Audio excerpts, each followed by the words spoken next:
Hello there everyone and welcome. I'm just a touch late this morning, I apologize. Let's see, I see you've been chatting with each other. That is so great. I'm so sorry about the phone wobbles whenever I touch it to look at the messages. I'm Susan Smith while I scroll back. Welcome everyone. Let's see where everyone's tuning in from. Oh my goodness, look at you all. Okay, Donna in Tennessee, Gail, I struggle with tension. Okay, we're gonna talk about this. Mona, Kinder, Louisiana, Simply 16 with a little foot frame. Talking about large quilts. I don't know if we'll get to that today, but we'll try one of these days. Denise, I think we all do. Yes, yes, yes, Norwood, Missouri. Guess who, Nancy? Good morning. Cindy Anderson. Seneca, Illinois. That's Lauren. Karen from Ontario. Fantastic. I was born in Ontario. You guys have heard me say that a million times. Sandy in Sunny Rapids. Lots and lots of you. Okay. Whew. I have lots to talk about today, and I have, look at this, you guys, I have notes. So we're going to try and get at it. So once again, I am Susan Smith. You're in my studio, Stitched by Susan. Over my shoulder, you're seeing my long arm Stella. Stella is a Bernina Q24 on a pro frame. I do quite a bit of quilting for other people, for clients, and a lot of what I do is freehand and is edge to edge, meaning the same quilting design across the entire quilt top. And this morning I don't have a single one loaded because I finished one early, so I'll get another one started today.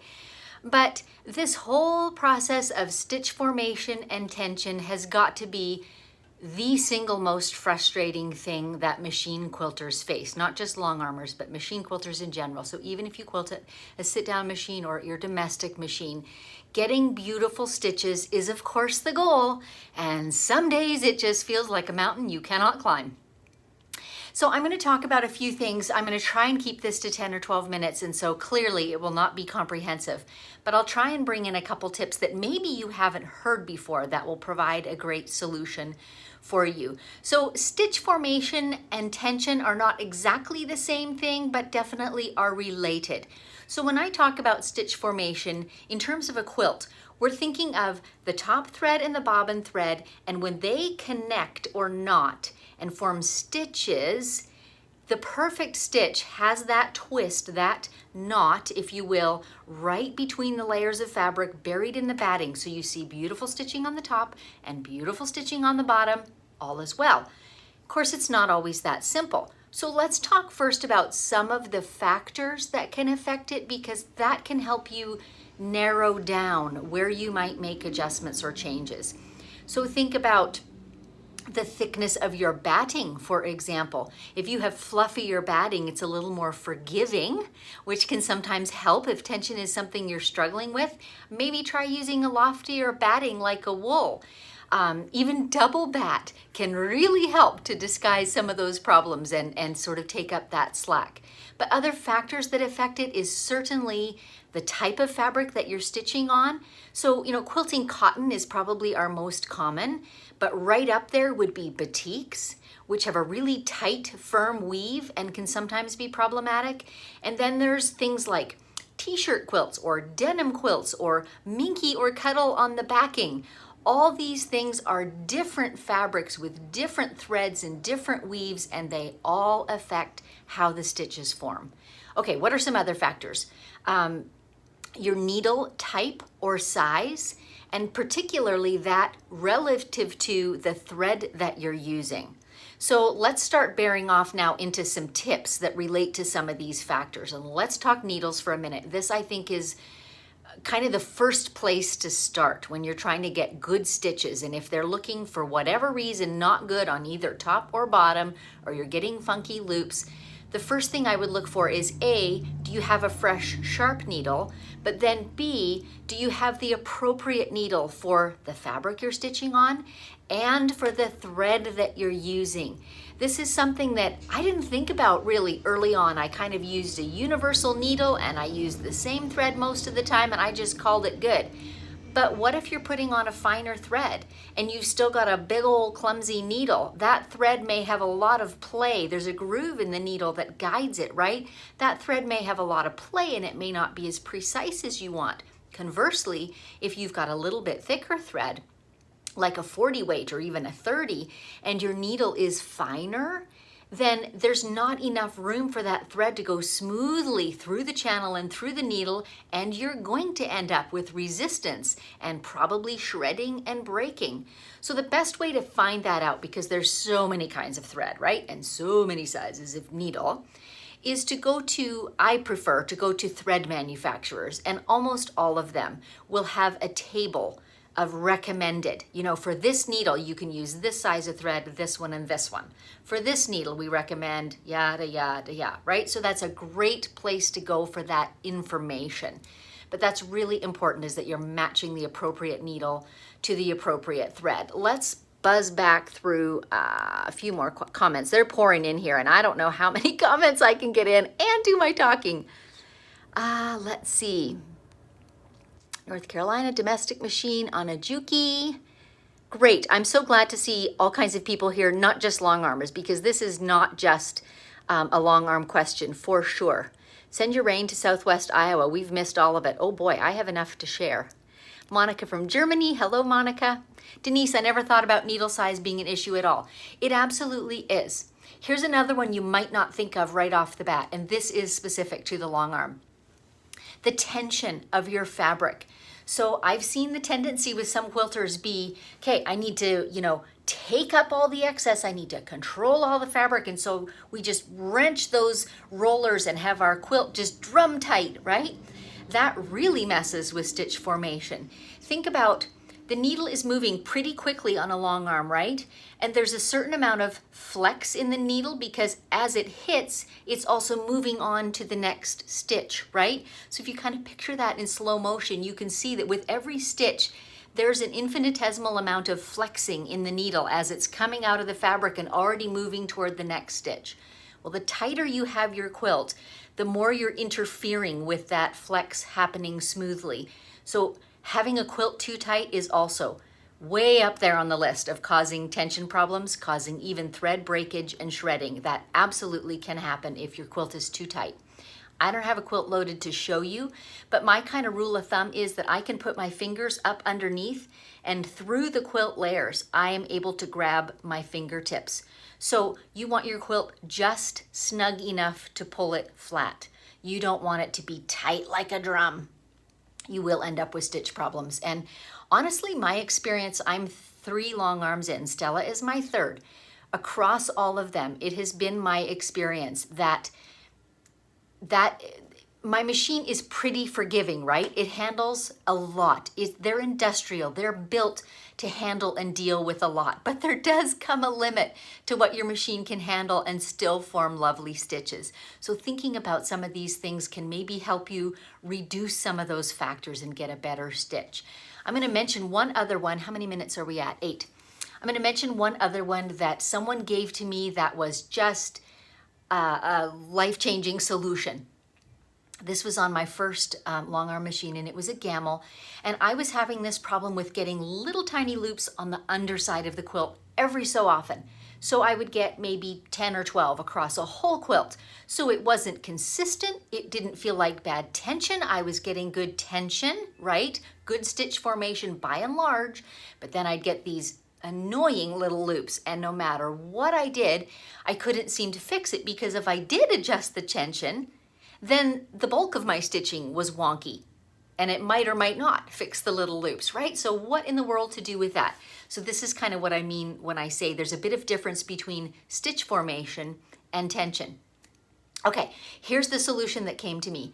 There is something on all machines usually called an intermittent check spring, or not usually a backlash spring, it's usually a check spring. So on sewing machines, it will be when you're threading them and you go sort of down and back up, that always, if you're able to look inside your machine and you tug on the thread, you'll see that there's a little spring that it's always pulling against. On my Bernina long arm, that is close to the front, and I can see it as well. On my Gamel machine, it was on the side. There was a dial that looked like a tension dial, but it had that little spring, and you thread your thread through it, and what it does is it is one more safeguard for the smooth flowing of your thread, right? So it's kind of just bobbing along gently as the thread is going through it and helping the thread to stay smooth. Well, this spring can usually be adjusted. So I say this with great caution because I don't know that on every machine you can or want to do this. On my current machine, I don't think I would, just because it's set up differently. But on the Gamel or ones that have a similar dial to that, the recommendation to me was to turn that spring just a couple of degrees, just a little bit. That fixed my loop. So it was a top thread issue and not always folding smoothly. And there would be this wobble in the top thread, and that would appear as a loop on the bottom of the quilt, but it was the top thread forming the loop. Does that make sense? So I give you that story just to illustrate it can be surprising things, because so often we say kind of a blanket statement. If there's a problem on the bottom of the quilt, it's your bottom tension. If there's a problem on the top of your, blanket statements aren't always the answer. So I guess my kind of focus this morning is think through some of these things. Think through the thread path, or think through some of the variables that you've introduced. Is it different thread? Is it new needle or different size of needle? Is it a different fabric than you're typical to using? If something has changed, those are the variables you want to look at first. So we're at 11 minutes. And I haven't really dived into tension yet, but I do know there's tons and tons of YouTube videos and other quilters that talk a lot about adjusting bottom and top tension. There's lots of information out there, and I think I'll talk about this again during the month of April, but for today, let's leave it at this. It's about enough to digest, and the topics were all kind of related. So let me just say this. What I'm currently doing, you're seeing me live this morning, and I am coming on live onto YouTube every day in the month of April with a different topic each day. I did miss Easter Sunday, so I might have to do the 1st of May too. I welcome your input if you have topics that interest you. Lots of people have emailed me. I take notes of those, and I'll try and compile some of them to put them together in today's and talk about those things. So these are not lessons by any means. These are just me in my quilting studio chatting sometimes about the thing that I'm working on today, and sometimes, as in today, just about a topic that I know is a hot button for machine quilters. So tomorrow I think I'll talk about tension probably again. And then later this week, I'm going to show you my thread storage, how I store it, and also talk about my favorite kind of basic colors, the ones that I think you should get first, that you will likely use the most. Another day, I'm going to show you my batting storage. My husband built me a DIY batting storage system. I can store 4 rolls and cut them readily. So I'll show you that. It's in my ugly room, so be prepared. It's going to be a reality show. But I will show you that. So those are coming up this week. So every day in the month of April, I'm coming on for a few minutes and just chatting very casually. Before I go, let me invite you to a workshop that I have coming up this Saturday, the 15th of April. So if you're watching this as a replay, hopefully you're at it before the 15th. I've put a little registration link in the show notes right below this, the title of this episode. But it is 5 myths that tie freehand quilters in knots and how to break free of them. It's my take on the most common things I hear, reasons why I can't freehand quilt. I think most of those reasons are a myth, and I'm going to bust at least 5 of them for you with lots of photos and examples that show you how I worked through those very things and got to where I am now, which is freehand is my love. It is so freeing. It is so fast to be able to just load up a quilt and start quilting. It is amazing. I have more student stories than I could gather up and tell you in an hour of people who have just said, oh my word, this is eye-opening. I don't have to have a paper pantograph. I don't have to quilt at the back of the machine. I don't have to save up for a computerized machine. I can do this. And indeed you can, if you want to. So that's on Saturday, April 15. Register at the little link below. I'll be back tomorrow, I think talking tension again, because we didn't actually get into tension very much today. We talked about stitch formation. So we'll talk a little bit more about your bottom and top tension and how they relate to each other and what things you can do to fine tune that. So let's see, a couple questions before I go. Kim, I would love to know how you got started on the long arm and did you practice before you purchased? Great question, Kim. I started this way. A friend invited me, she had a very entry-level, very small long arm, and she invited me to do a baby quilt on her long arm. And because I didn't know any better and she didn't have a computer or a pantograph, I did it with freehand and a couple of rulers, and I fell in love that afternoon. And then I went hunting for my first used long arm without really any more practice involved. So I practiced after I bought it, but I knew I loved it already.